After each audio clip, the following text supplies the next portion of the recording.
I don't know who they are. I think they're Satanists. I think they're people that worship the dark force, that don't care for humanity and human life. And in fact, they're the total opposite of, they worship the devil. I don't know if there is a devil. I think it's a very dark force that is living full of dark entities that feed on you. They shape shift. They take your mind over. They make you do crazy things. They deceive you, make you kill somebody, go crazy. I think it's the dark force. I think that they want to snuff out God. They don't want us to have God in our heart. What else do you know? I just, I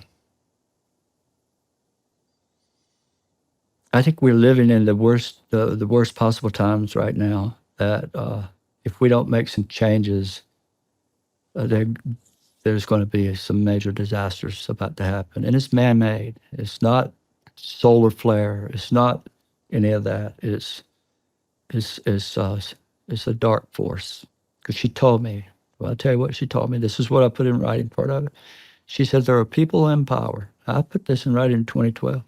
She said there are people in power, and I'm not going to say where she focused my thoughts on that, but they're script in the book of Revelation to bring about Armageddon and the end of the world. They're doing it intentionally, and that's what she told me. And that's the very thing the main meat of the whole message I sent to these generals. So it makes sense, right? Who is they? I don't know who they are. I think they're Satanists. I think they're people that worship the dark force, that don't care for humanity and human life. And in fact, they're the total opposite of, they worship the devil. I don't know if there is a devil. I think it's a very dark force that is living full of dark entities that feed on you parasitically, like there'd be non-physical. They shape shift. They take your mind over. They make you do crazy things. They deceive you, make you kill somebody, go crazy. Where the angelic world are the physical beings. They can come in here and light. These beings are made of light. The dark force is a parasitic race. And whoever's aligned with that is, according to the mother, the lady, is scripted in the book of Revelation. They didn't want it to happen.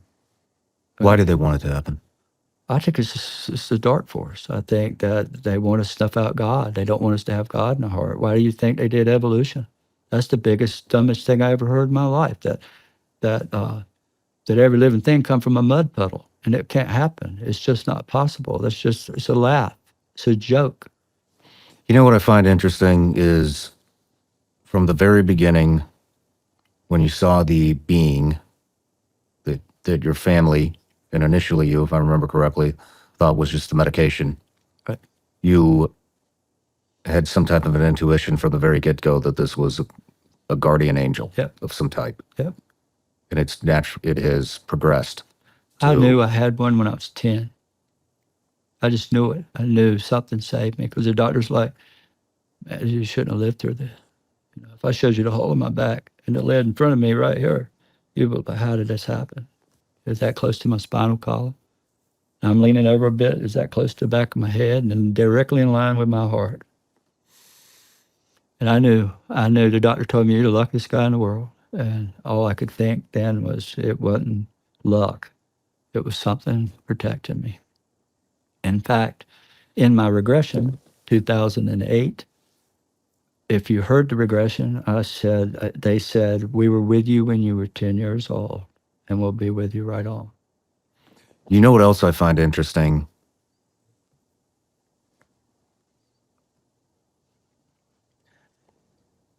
You are the only one, to my knowledge, that I've spoken to on this subject, on the UFO subject, that believes in Jesus Christ. I do wholeheartedly. More today than I ever did. That openly talks about it. Yeah. More today than I ever. And that's been a problem of censorship and kind of put me on the back burner and keeping me at bay publicly. Yeah. It really has. I'm not surprised. I'm not surprised one But bit. I'd never told this message about what we just talked about until now, because now I think is the time to tell it. 12 years, 13 years, I've kept it secret. Only my family knew. What do you think that day is going to look like? If you thought you had to, It says in Micah, in that glorious and beautiful day, he's coming back to save us all. do you look forward to that day? Absolutely. Do you have any fear about I that day? fear my children and these crazy people that just can't get a hold of their whatever they're doing. I'm almost 63 years old. I've been through 11 or 12 presidents. And people my age and your age, but especially my age, everything's happening now is completely not normal. And we all see the writing on the wall. We all see the players, some of these players. There's a lot behind the scene that we, especially, they're hidden, but we all see something ain't right. And there's got to be a cleansing. And the only thing that can change people is God. And the phenomenon can change you inside. But there ain't going to be no change of humanity without having some spiritual thing come in and change us from the inside out there. And that's what's coming. And there's nothing nobody can do about it. They can squeal and squirm and try to make it look negative and ugly all they want, but it's not going to stop what's coming, according to her. And in the book of Revelation, in the very last chapter, it says, when the armies surround Israel on all four sides, that he's coming back to fight the battle and rid the world of evil. And then there'll be a time of peace, 1,000 years. And that's what the lady told me. Same thing.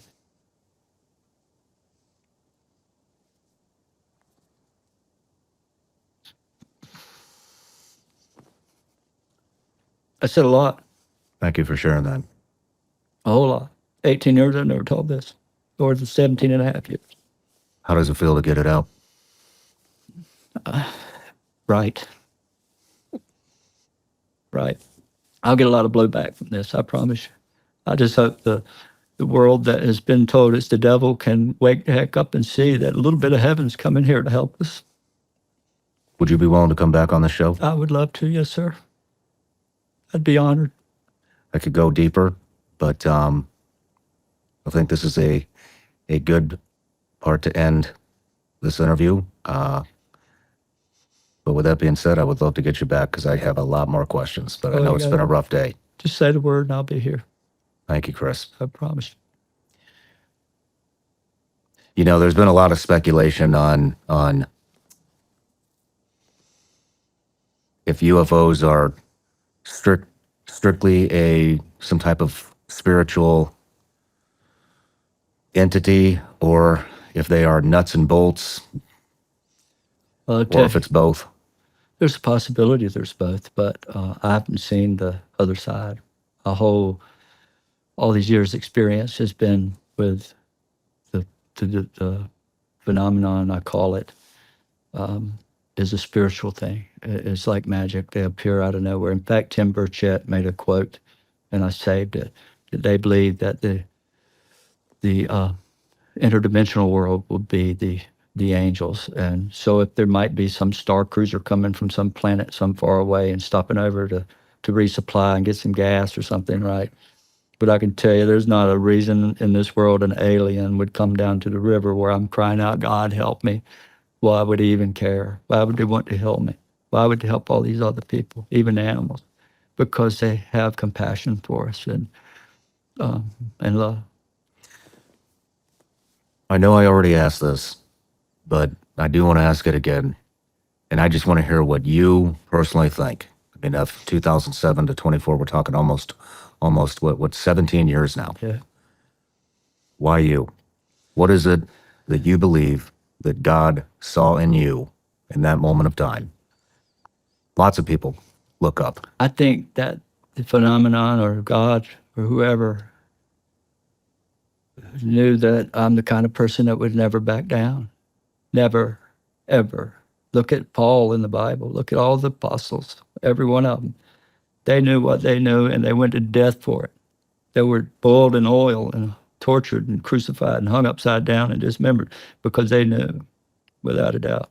Paul, on the road to Damascus, it says, and a flash of light flashed around him and blinded him. It was an orb, the ball of light. And that's exactly what comes out of the sky and interacts or comes into my house or around us. It's just the light. And it answers to prayer. How do you pray? I pray to the Father, the Son, and the Holy Spirit, the Holy Trinity. How? Do you ask? Do you just talk to it? Is it It's ceremonial? No, it's a thought. I don't have to say a word. I can think it and they come. They're connected to our thoughts 100%. Yours too. They know your thoughts. They know all of us. In fact, I believe everybody has guardian angels, probably at least 2. And I've been quoted saying there's 15 around me at all times. My kids are like, how do you know that, Dad? Because I constantly see there's about 15 of them that'll appear, and sometimes they do it all at once. So I think you have them. All you got to do is acknowledge it. I know I have them. You do. I've talked about it several times on this show and given very, very detailed examples. And next time I'll share those with you. I want to hear that. I really do. But, well, Chris, what a man. Thank you. Thank you.